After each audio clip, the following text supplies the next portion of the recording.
How did you get banned from a shop, cafe, restaurant etc? This is how I got banned from Chuck E. Cheese. I figured out that I could take a ball from the game where you shoot the clown's teeth and use it at the skee-ball machine. The skee-ball machine would count the points, but not the ball used, which enabled me to play forever with just one ball and maximum out the machine. I did it onto skee-ball machines before someone noticed, and I got kicked out. My roommates and I, along with a few friends, went out to a bar one night to drink. We had grown a single beautiful watermelon in our yard, and brought him along to party with us. Named him Walter Melon, pronounced Melone. We snuck the watermelon into the bar, and generally just passed it around, and praised him for being a good melon. At first the bouncers didn't care. They came up to us, and just told us to be careful with it. One of my friends got pretty drunk, and starting holding it above his head, and dancing with it. The bouncers had enough of our shenanigans, and tried to take it. My drunk friend agreed with them, that he'd leave with the melon. A few minutes later, my friend makes it back into the bar with the melon under his jacket. He had snuck in through the back, and avoided the bouncers. Once they saw the melon again they got pretty pissed lol, and kicked us all out. We argued for our melon back, but to no avail. R.I.P. Walter. Funnily enough, a group of dudes who left the bar had seen/heard about the melon incident. As we were all hanging outside the bar waiting for an Uber, the dudes drove past, stopped and handed us a pumpkin lol. So we ended the night melonless, but with a new pumpkin friend. We got banned temporarily, but I could probably go back. I got mistaken for somebody else whilst on holiday a few years back. I popped into a local shop to grab a sandwich and drink, and a staff member forcefully marched over to me and yelled, "You're not allowed in here. I've told you before," as she grabbed my sandwich and bottle of water from me and put them back. I of course tried to protest and explained that I had never been in there before and was a visitor to the area, but she gestured for the security guard to come over to escort me out, and stood watching us from a distance with her arms folded and a smug look on her face, occasionally shouting, "If she doesn't go, I'm calling the police." Thankfully the security guard was a little more understanding about the situation and happily looked at my driving license, which proved I lived in a different area. I offered to show it, but said perhaps it would be best if you didn't come in here again. My family has been banned from a local Marcus Pizza for years because of my mom. She used to have some anger issues and also really loves garlic butter. When the Marcus forgot to include the garlic butter with the order, she called and asked them to deliver the single cup of garlic butter to our house. The Marcus, reasonably, said they can't do that, but she could come get it. She stormed over there with our pizza and proceeded to smear the whole thing on their windows and counters. Haven't had Marcus since. Reminds me of when I worked for a local pizza place. Delivered a pizza for a lady and she asked me where her garlic cup was. I checked her receipt as well as all her boxes to see if it was ordered. She never ordered one, and I showed her. She insisted I go to my car and grab one, because she knows we keep them in our cars. We don't. I told her I didn't have any, and then she starts screaming and cursing at me. Our policy for cursing was, you're able to leave/hang up the phone if it happens. So I said, have a nice night, and left. I get back to the store and the lady is calling us now. What she didn't know was the store owner was running the store that night. Because we had someone call out, he answers the phone like normal, and then she tells him that your delivery driver ran off like a little bee. He then says, "Ma'am, have a nice night," and just hangs up. Immediately after she calls again and was now cursing at the owner of the store. He then goes, "Ma'am, you're no longer allowed to order from this store. Have a nice night," and hangs up again. All this commotion over an item that was never ordered. I got banned from the Six Flags theme park several times in the early 90s. Back when I was in high school, season passes like $40 or something, making it a no-brainer to buy one if you intended to go at least twice. My friend and I went probably 5 to 7 days a week. Since we lived close by, we knew the park and its operations better than pretty much anyone who didn't work there, and eventually grew too comfortable with taking shortcuts through employee areas, trying to climb things we shouldn't, bothering other guests, and overall being a bunch of New Jersey teenagers, aka jerks. Thing is, The only IDs we had on us were our season passes, which we always assigned fake names for no pre-planned reason. Summer of 1994, my pass said Oscar Schindler. We eventually got in so much trouble they would take our passes and tell us we were banned for life. Well, another $40 at the front gate and boom, back in as its hack's turn. They needed at that time to figure out the flaws in their system. When I was 12, my favorite thing to do was play laser tag at the one laser tag place in our town. I'd go every Friday night and play for 3 hours or so. There weren't many other regular players, so nobody else was getting better at it like I was. After about a year I was just wrecking everyone, and the owner ended up banning me from the place because it was driving away customers. It really sucked because it was favorite activity and I was just immediately cut off from it. 6 years later I found a place in another city that had other players that played regularly, so I was able to start playing again with people at similar skill levels. A bar owner of a dangerous dive bar where I live got super drunk and enlisted the help of 10 regulars to beat the shit out of one of my friends. He was hospitalized and then they double charged me before we left, and then I was banned. It's been years and to this day we still don't know what started it. Somebody gets jumped behind the bar nearly every single night, so it was only a matter of time. I talked it over with my police officer buddy and they sent officers to request the recording of the parking lot from that night. The tapes we are missing and we were shut of luck. I got kicked out of my first PhD program.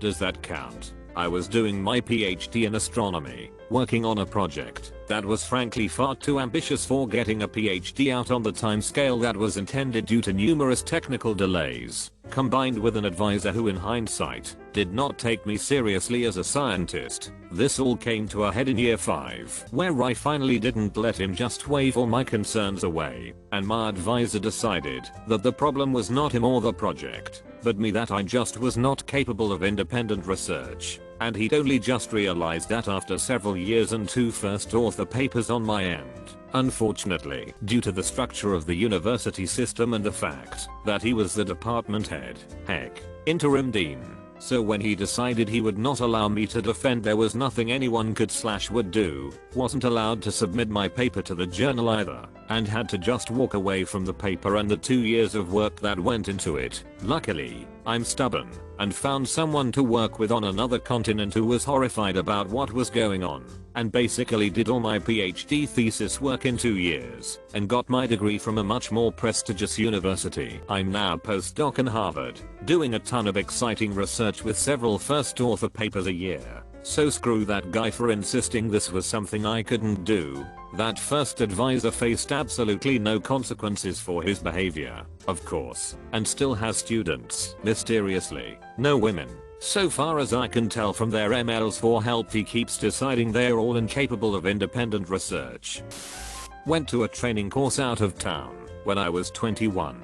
And because it was a long journey, the entire group just booked hotel rooms for the night. I booked a single room for myself and got placed opposite end of the hotel from the rest of my group, who were all sharing with classmates. Only times I left the room after arriving were to get some dinner and then to go to the bar to watch a football match, where I sat with lecturers who accompanied us and spent the time chatting with them and the barman. Headed to bed around 11ish. As I was heading up to my room, I passed my group who were heading out to a nearby nightclub. Had a quick smoke with them outside before they took my number as a kind of emergency contact for themselves. Anyway, next morning comes and I'm down at the lobby for 7ish, grabbed some tea and some breakfast and went to ask for something at reception when I overheard a group of elderly people in front of me complaining at the desk about the noise last night. My group came back absolutely sh-faced and brought a lot of people back with them from the nightclub. Manager had every room inspected before we left the property and was gonna charge for any damages done. Honestly, completely understandable. Some rooms, from what I gathered, were utterly thrashed. I nipped out for a smoke knowing my room was perfectly fine. Hell, I even stripped the bed down before I left to save housekeeping the bother. But nope, I got called in and told I was being charged an extra €300 for damages done. I inquired about the damages and asked to be brought up and shown them. Went up, followed by the manager, a receptionist, housekeeping and one other staff member, and they showed me the damaged room. Told me it was a disgrace, we were barred, cops could be called if we refused to pay to fix damages, was incredibly condescending and snobbish. He shut up very fast the moment I asked if we should compare the time-stamped images I took upon entering the room for the first time the previous day to the current damage he was charging me for. I took my phone out, opened it, and flashed the pics. He didn't even look at it. All the damage I had caused was there when I arrived the day previous, and was at worst minor, that any resident handyman could fix in minutes. Manager was looking to make a profit on a Tuesday night, and was looking to con a group of students out of it, and got too greedy, and it cost him. I informed the lecturers, and asked very loudly if I should indeed call the police due to them trying to scam us. But we were late for day 2 of the course, so just left. No one paid. I filed a complaint after I left. Hotel was lovely to be fair, and I tried to go back a few years later with my partner as a surprise getaway present for her, but wouldn't you know it, I was banned from the hotel. Uncle always told me to take pics when entering a hotel room. Obviously same happened to him previously. Called my barber to make an appointment, showed up at the time. He kept taking people walking in after me. After 45 minutes of this, I ask him when my cut is. He says after all his other appointments. I ask what about my appointment. He says you didn't make one. I referred to our phone call and the time he gave me to come in. He says, and I quote, "You have to use the word appointment. You can't just come in at the time I tell you." I call him an idiot. Banned. Previous encounter with said barber. I come in to get a haircut. Place is empty. He tells me to sit on the barber chair. I sit and wait. He's on his phone. I assume it's important. He's on his phone a while. I'm waiting 20 minutes. He finally goes, "Sorry, I had a high score going." He put his phone down, and he was playing some darts game. Previous encounter with said barber. Literally mid-cut. Shows me his watch. It's a really tacky but expensive looking watch. Tell me how much this is. What? Tell me how much this is. $200. Offended. Way higher. Guess again. $500. Way higher. $2,000. It's $1,100. $1,100. But if I see someone else wearing it, I throw mine in the garbage. I don't wear what others are wearing. Baffled silence from me. Smug victory for him. Continues haircut. Previous encounter with said barber. Getting haircut from him. His new staff person is giving another person a haircut beside me. He keeps stopping my haircut to tell her what she's doing wrong. Gets pissed. Drops his trimmer in my lap. Dusts off his hand. Tells her to stand back and watch, and he finishes that guy's haircut. Poor girl just stood there staring. Guy he was giving a haircut seemed embarrassed. I was sitting there with the trimmer. People in the waiting room stunned silence. Took 15 minutes. Then he says to her, "If you're not going to do it right, you're out of here. Now trim the back," and apologize to him. She starts trimming and apologizes to the guy. He says to her, "You were doing great. I don't see any difference." Owner says, "You don't, but I do." Entire place. Awkward silence while he cuts my hair. Previous encounter with said barber. Cutting my hair. He's wearing his mask flat on his face. He's getting really mad. These masks keeping blowing my breath into my eyes. I can't see anything. Can I take it off? Why don't you pinch the top to create a seal around your nose? What? The top of the mask? You can pinch it around your nose. There's a wire there. See? Like mine. He pinches the top to create a seal around his nose. That's much better. This was a year into COVID. Previous encounter with said barber. Cutting my hair. You know what COVID is, right? Dear Lord save me. What? Remember those bombs the Chinese were dropping in the ocean? That was them testing COVID. Think about it. I think about it and give myself a headache. China did this on purpose. They've been eating bats forever, but all of a sudden we get COVID and it's popping up all over the world. How does it travel? I wait for the answer. He's actually waiting for me to answer. By people on point planes. No, it's a weapon. They're putting it in the water. Continues to cut my hair. Think about it. I was banned from my local Woolworths, but they apparently never enforced it. Some other kids were causing trouble and said I was with them, but that was a lie. I left but came back the following weekend and they never said anything. They're long since out of business, so who's the winner here? My favorite story also from my hometown was my next door neighbor. He was banned from a local coffee shop when he was a teenager in the 1960s. Apparently he was a bit of a troublemaker, but by the time I knew him, he was middle-aged and long since matured. He moved away from the area not long after, but returned in the 1980s and decided to go to the same coffee shop. The owner recognized him, said not today, you're banned, and threw him out again. I guess that owner really held a grudge. Not myself but my good friend. Since high school, he got banned from Fry's Electronics. He bought a defective right out of the box Box 360 from them, went to return it the next day. This was back when they were first coming out and very popular, but not impossible to find like this gents. So he waits in customer service line for like 30 minutes just to explain the problem. They take this box, validate his receipt, and explain they will play test it, and if it checks out get him a replacement. It will be about 30 minutes or so. Now my friend is a big guy, 6 foot, 300 pounds, wears a trench coat, and has a ponytail and beard. He looks intimidating. He is however a super nice guy, and not prone to violence. That being said, 30 minutes comes and goes. He is now checking his watch every 5 minutes in an obvious fashion. An hour passes, still nothing.